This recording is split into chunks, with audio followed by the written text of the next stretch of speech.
custo de vida de Belo Horizonte seja um dos mais altos do Brasil. Inclusive, Belo Horizonte tem a maior inflação no acumulado de 2024 entre todas as capitais brasileiras. E no grande centro não tem outra solução. Falta projetos desenvolvimentistas, desenvolver o Brasil, que para quem faz jus à sua posição, inclusive, como um ranking de maiores economias mundiais. Você falar com um morador de uma periferia aqui de Belo Horizonte que passa sérias dificuldades, que o Brasil é a oitava, sétima maior economia do mundo, é truque. Você, como assim? Shows no Mineirão, jogos no Mineirão, é um desespero você conseguir sair de lá e vir embora. É um problema que se arrasta há décadas e que parece que vai continuar da mesma forma, né? Os principais nomes do cenário político passam por aqui. Café com Política. Nesta semana, o Café com Política tem uma edição especial com a participação dos gestores de O Tempo. E hoje a gente começa recebendo aqui o gestor de Economia e Atualidades, Carlon Aredes. Bom dia para você, Carlon. Prazer tê-lo aqui. Bom dia, Thalita. Bom dia, Guilherme. Bom dia, caríssimos ouvintes. Prazer é todo meu, né? Satisfação enorme estar aqui com vocês. Bom demais. E a nossa ideia, Carlon, Guilherme, a gente precisa explicar para os nossos ouvintes, é contar para os ouvintes como vocês, gestores, nós que temos esse papel fundamental de levar informação todos os dias para os nossos leitores, ouvintes, internautas, estamos percebendo as mudanças naquilo que quem nos acompanha, né, como eu disse, os nossos eleitores, no que eles anseiam, no que eles precisam e como eles enxergam que uma prefeitura ideal deveria funcionar. Mas antes, Guilherme Ibrahim, teve alguém que me perguntou se podia falar sobre futebol. Sim. Você acha que a gente abre esse espaço? Não vamos fazer isso não, porque eu e o Carlon aqui, se a gente começar a discutir isso, nós vamos ficar aqui fazendo as nossas lamúrias, críticas, etc. sobre o Cruzeiro Esporte Clube, então vamos deixar aqui para outro momento que a gente Tem uma faça. palavrinha, Carlon? Não. Pois é, a gente de manhã acordei com essa aí, né? Acho que a expectativa é de quem assume para quinta-feira. Exatamente. Né? Esse aí é grande fiel aí da temporada. Acho que o técnico que saiu não estava deixando muita gente feliz mesmo, não. Talvez, não sei se o momento foi acertado, enfim, né? Eu quero esperar o nome, cara. Vamos ver o nome que vai acontecer daqui pra frente. Mas vamos deixar, eu vou dar sugestão, inclusive, pro Tempo Esportes, para vocês dois participarem, porque com certeza hoje o assunto vai ser quente. É verdade. Mas olha só, Carlon, como eu estava explicando aqui, brincadeiras à parte, viu, gente? O Carlon é um grande cruzeirense, assim como o Guilherme Ibrahim. A gente estava falando sobre quando nós tivemos essa ideia, né, Guilherme? Guilherme deu essa belíssima sugestão para que a gente convidasse as pessoas da casa, né? Os gestores, aqueles que estão ali no dia a dia com a equipe e que recebem muitas vezes sugestões de ouvintes, sugestões de leitores e eleitores, para saber como que a cidade precisaria ou precisa funcionar. Tanto daquilo que está funcionando, quanto daquilo que não está funcionando e que precisa ser melhor. E dos últimos 4 anos para cá, o que a gente pode dizer que se destacou no cenário econômico de Belo Horizonte, Carlon? Thalita, a gente tem que fazer uma grande ressalva nessa questão. Em 2020, né, a gente está falando de 2020, mas seria 21, né, o próximo ciclo, né, político, e começa em 2025 também, após as eleições, a gente teve um componente que mudou muito o comportamento social, econômico do Brasil, de Belo Horizonte, do Brasil e do mundo, que foi a pandemia, o pós-pandemia. Então, uma série de coisas alteraram, né? Em Belo Horizonte, no caso, é uma cidade que é a quarta maior PIB do país, né? 100 bilhões, mais ou menos, aí, por ano que movimenta. É a quarta maior economia do país. E é uma cidade que ela tem uma particularidade que ela não consegue crescer mais por uma restrição geográfica, né? E por isso, e ela tem uma população também bastante elevada, está entre as 10 maiores populações do Brasil, e por isso ela cria vários desafios, né? É uma cidade que é rica, mas que não comporta um crescimento maior. Então, isso faz com que o custo de vida de Belo Horizonte seja um dos mais altos do Brasil. Inclusive, Belo Horizonte tem a maior inflação no acumulado de 2024 entre todas as capitais brasileiras, justamente porque ela não tem essa capacidade de crescer mais. Então, uma coisa que influencia muito na inflação de Belo Horizonte é o valor do aluguel, moradia, muito caro aqui. Então, isso é um desafio grande, porque teria algumas soluções que a gente vê que poderia alavancar esse crescimento que a gente tem, né, Guilherme? Uma vez a gente conversou antes das sabatinas, algum tema interessante de falar, eu sempre toco nessa tecla. Criar ambiente e condições dos crescimentos regionais. Né? Em vez de concentrar a economia toda na região centro-sul de Belo Horizonte, os bairros sejam autônomos ali, né? Ter a sua economia de comércio, de serviço, o que é o perfil de Belo Horizonte, fomentado, para que as pessoas não tenham, né, necessidade de sair dos seus lares, né? A pandemia mostrou que isso é possível, né? O trabalho remoto, o trabalho de serviço, o trabalho em casa, ele acabou sendo, o empreendedorismo também individual acabou sendo um pouco latente. Tem que criar essas condições. Carlos, para eu tentar visualizar e talvez trazer para o nosso ouvinte, quando a gente está falando dessa criação, eu vou pegar uma região que eu acho que particularmente ela engloba um pouco disso que você está dizendo. O Barreiro se diferencia muitas vezes do restante das outras regionais de Belo Horizonte, porque tem ruas e centros de comércio estabelecidos, já passou a ter shopping e com estação de transporte para a região metropolitana e para a própria Belo Horizonte acoplada. Quando você está falando desse desenvolvimento regional, é criar algo dessa natureza? É mais ou menos como acontece também em Venda Nova, né? Quem vai lá para Padre Pedro Pinto vai ver exatamente uma quantidade de ruas que tem uma gama enorme de serviços e que o cidadão precisa ir ao dentista ou ao banco, ele não precisa se deslocar, né? Não precisa deslocar. Que até alivia outro grande problema de Belo Horizonte, que é a mobilidade, né? Uhum. A gente tem, Belo Horizonte, a economia criativa, que é interessante, inclusive ganhou, né, um reconhecimento da Unesco com relação à economia criativa na área de gastronomia, né, gastronômica.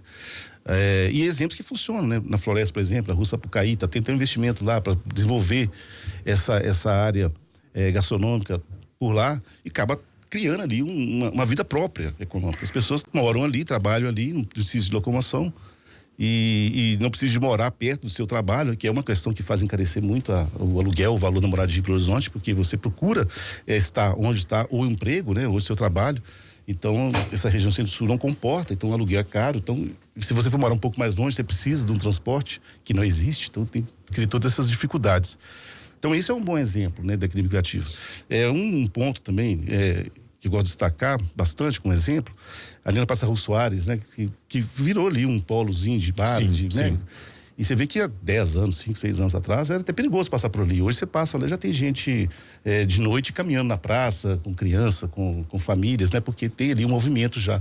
Então isso é uma prova de que olhar para esses desenvolvimentos regionais, essa economia criativa, criar ou proporcionar nichos, né, de mercado, de serviços, de produtos regionais, é interessante, porque você não tem um grande centro, não tem outra solução. Aí eu vou lhe perguntar, neste caso que você citou, Carlos, da Praça Raul Soares, eu tô olhando para aquele espaço e me parece que o mercado novo, né? Também. O mercado faz parte de uma espécie de indutor disso. Criou-se uma espécie de áurea em torno do mercado de dizer, não, dá para fazer novos negócios numa região que tinha uma certa degradação e etc.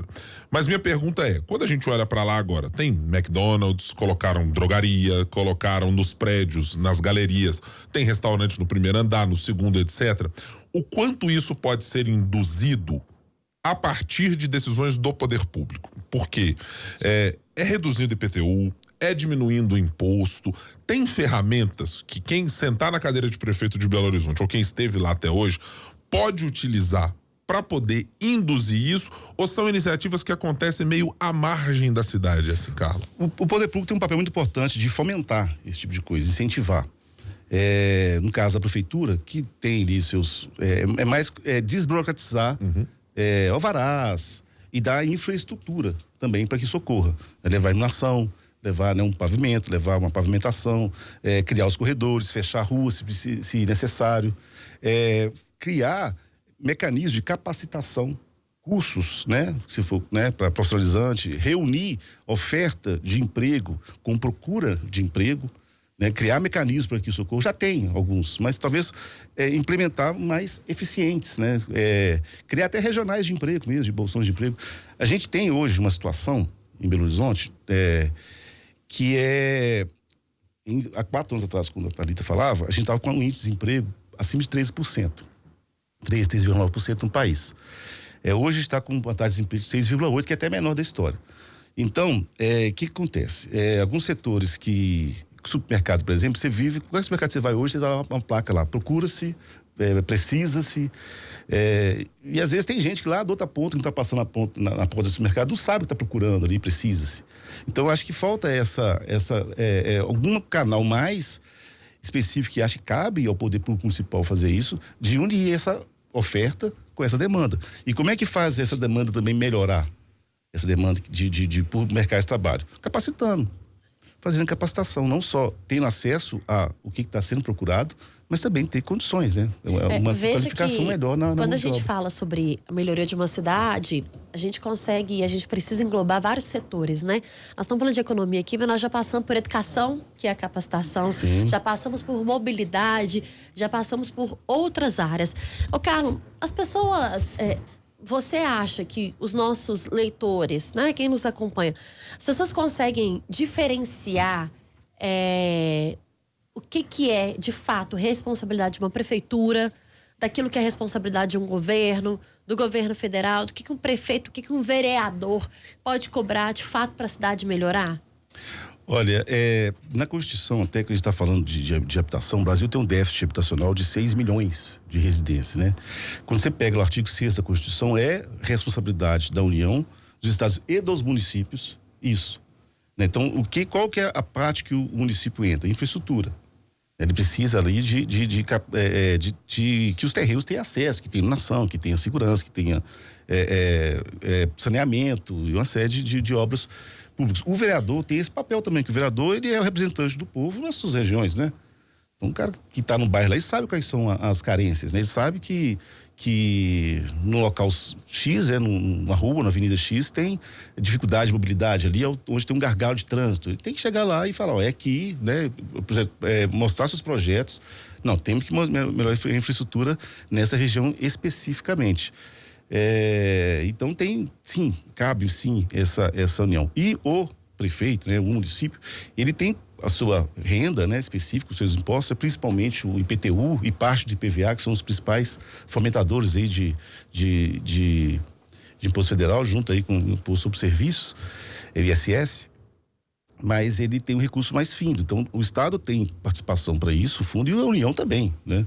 Então, ele tem que pedir, entrar com os projetos para ter acesso a essas verbas que são obrigatórias, tanto do Estado quanto do município. Mas cabe à prefeitura gerenciar isso. Quais são os pontos? E como é que gerencia isso?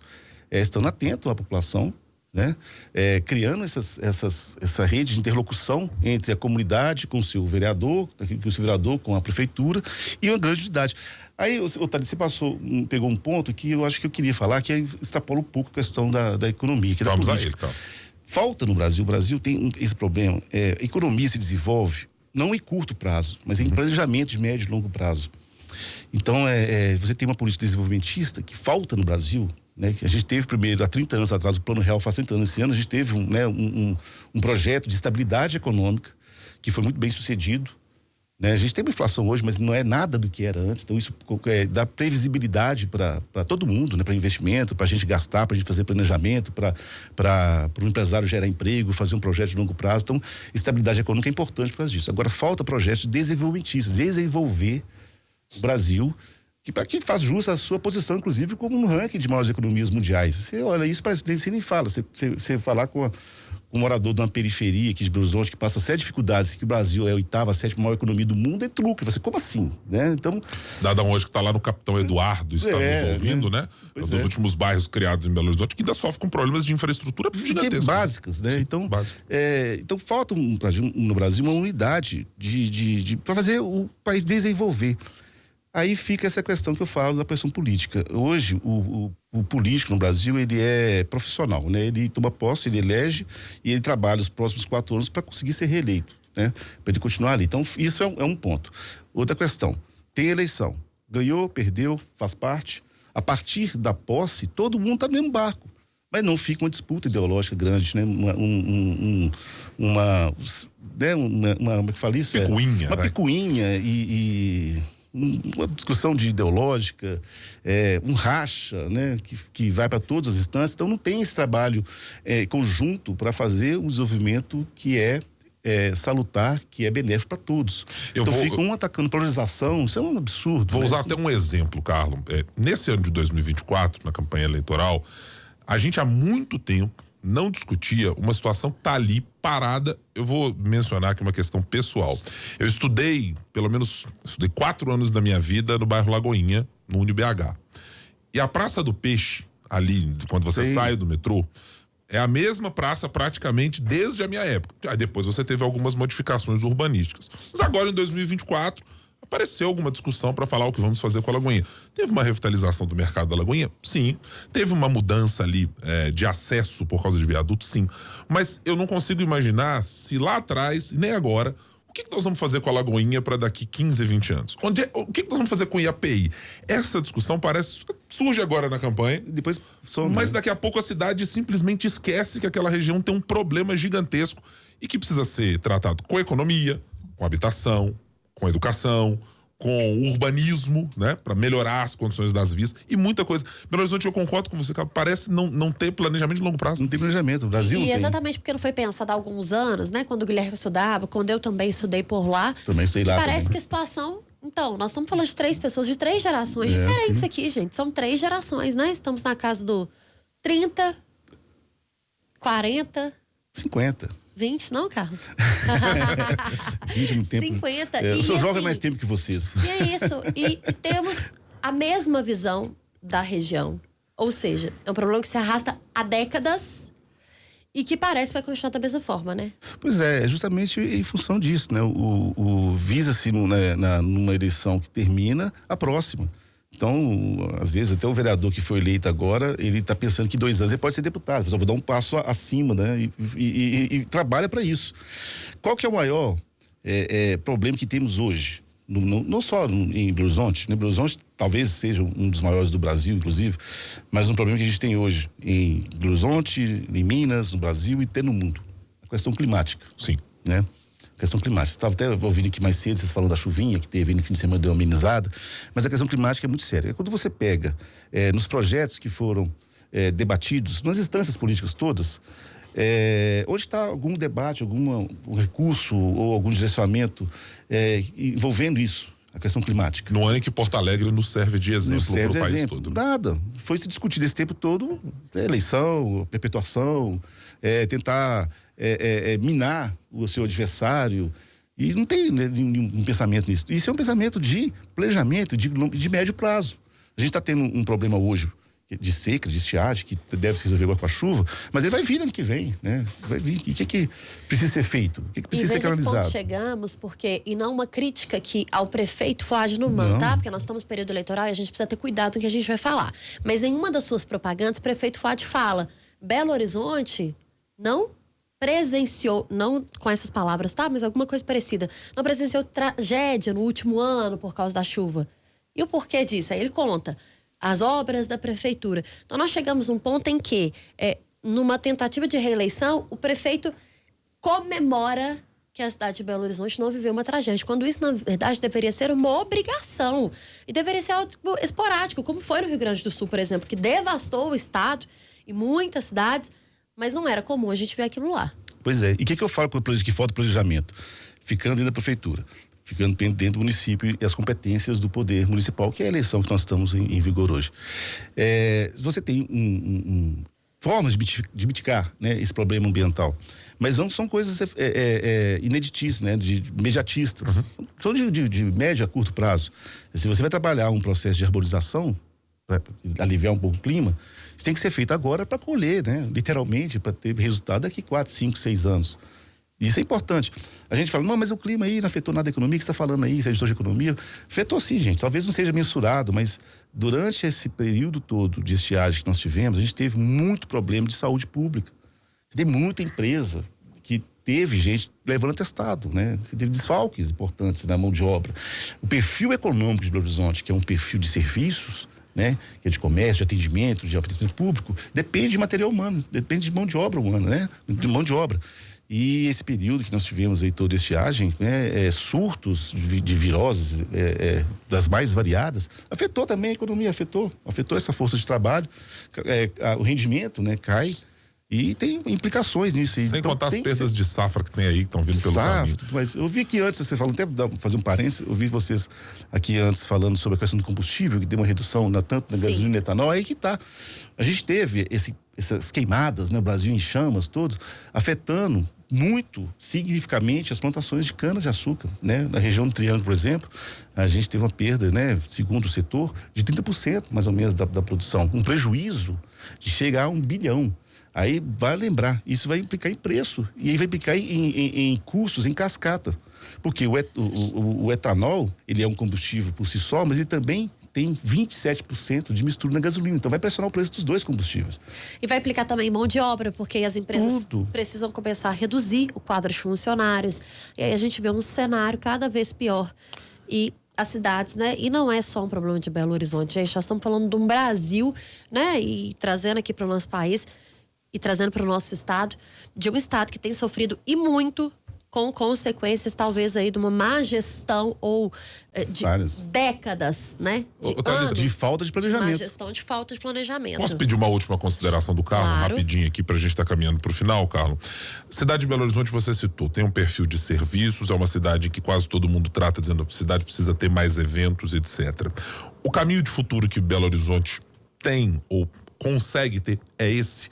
Ou há no horizonte alguma possibilidade que seja muito diferente para uma cidade conseguir virar meio a chave? Ou é assim, somos a Belo Horizonte do serviço e seremos durante um bom tempo? Vezes é interessante, a gente tem um excelente exemplo, né? Do Carnaval de Belo Horizonte, né, que hoje está entre os primeiros, né, do Brasil e atrai um público gigantesco e acaba renda, né? Acaba gerando economia. Você tem ocupação quase 100% da rede hoteleira. Eu acho que é por aí, atrair evento. Mas aí uma coisa que tem que servir de exemplo, de planejamento para que tenha mais eventos, é trabalhar também no conforto desse evento. Os deslocamentos são terríveis, né? Aí é mais um ponto de centralizar também, né? Ter eventos em várias regiões da cidade, não só. O Carnaval estava muito concentrado agora, hoje ele já consegue ter um pouco mais de blocos em outras regiões, deveria ter mais, deveria ter um limite de blocos em tal região para que as outras também tenham. Eu acho que isso aí, quando a gente tem eventos grandes, eu até recentemente, nem era evento da área cultural, era evento de economia mesmo, do setor de mineração, Expo Branco teve na semana passada no Expo Minas, eu tive lá para fazer uma cobertura, dificuldade de entrar, um trânsito todo agarrado, todo parado, então, tem que ter esse tipo de planejamento também, para que tenha mobilidade, para as pessoas chegar lá, para sair, chegar e voltar, né? Shows no Mineirão, jogos no Mineirão, é um desespero você conseguir sair de lá e vir embora, porque não tem ali um planejamento de trânsito, não tem um planejamento de ônibus especial, não tem um planejamento de acesso aos aplicativos, táxi para ir e voltar, corredor específico, então tem que ter esse planejamento, isso cabe ao poder público fazer. Então eu acho muito interessante essa questão. Outro ponto, quando eu falei que a inflação de Belo Horizonte é uma das mais altas no Brasil, porque os serviços são muito caros aqui, a gente teve alguns elementos que colaboram para a inflação ser alta, o aluguel é muito alto em função disso. E outra questão que pressiona muito a inflação em Belo Horizonte são serviços ligados à área de saúde, que está cada vez mais importante, né? A gente está falando de questão climática e tudo mais. Belo Horizonte, ele acaba atraindo muito público do interior para cá, então você tem uma demanda grande, né? E uma oferta que é a mesma, né? Então você acaba pressionando preços de saúde como um todo. Aí é outra questão, né, também, de fazer um planejamento, ampliar essa rede aqui em Belo Horizonte, criar mecanismos para que tenha um escoamento aqui para aliviar Belo Horizonte e também no interior, políticas aplicáveis no interior de saúde, de médico, de plano de saúde, de médico de SUS, tudo mais, para evitar que tenha essa migração para Belo Horizonte dessa forma. E da região metropolitana, viu, Carlos? Porque várias cidades da região metropolitana que são vizinhas, que dividem bairro ali com a prefeitura, com a cidade de Belo Horizonte, precisam muitas vezes de utilizar o serviço da capital mineira. A gente já falou com vários prefeitos aqui sobre isso. Ô, Carlos, a gente poderia ficar aqui uma manhã inteira falando sobre problemas não faltam a Belo Horizonte, que poderiam ser melhorados, né, Guilherme, para que os polícias pudessem pensar. Inclusive, deixa aqui a sugestão para que consultem editores do Jornal O Tempo nos próximos planos de governo para 2028. Obrigada, viu, Carlos? Já estamos aqui atrasadíssimos para entregar para a timeline. Sempre às ordens, né? Sempre às ordens. Sempre que me convocar, estarei aqui.